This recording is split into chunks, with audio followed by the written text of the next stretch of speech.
well-rounded warrior, and thanks for watching. If you've been following along with our 4L80E saga, you've seen the disassembly of the transmission into its major components, and today we are going to show you the disassembly of the components themselves, like drums, clutches, planetaries, and such. So let's get to it. All right, so here we have our pump. You'll notice we still have our removal tool attached to it. That's because it's a good handle. We'll go ahead and take that off now.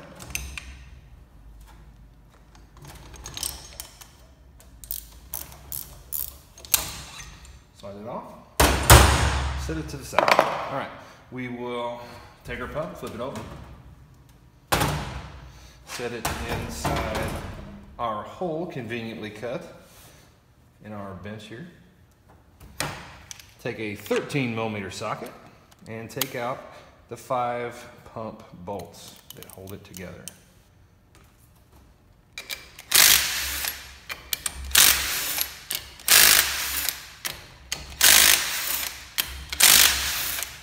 All right, pump bolts, 5 of them. Set those off to the side. We will take our plastic thrust washer there, take it off. Getting a smell of burnt transmission fluid here. So we will take that, just flip it right over.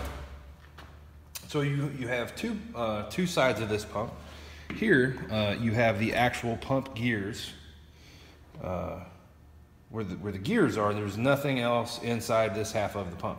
In this half of the pump, where the stator is, you have some spool valves. Now, I will not take these spool valves apart right yet. What we will do is, when we go to rebuild the transmission, we will take those apart then. The reason I wanted to get into it now is to make sure that the pump was in serviceable condition. We'll just do a quick inspection. Doesn't look like anything got in here as far as metal goes. It is a very tight fit, and if anything was to get in here, it would be the end of this pump. So we'll go ahead and drain the fluid out.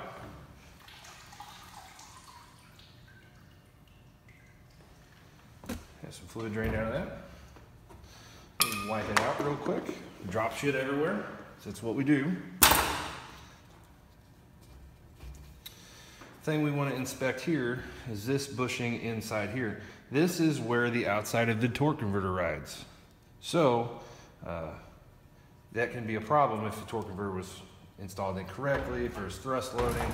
Here, it looks like there's some wear.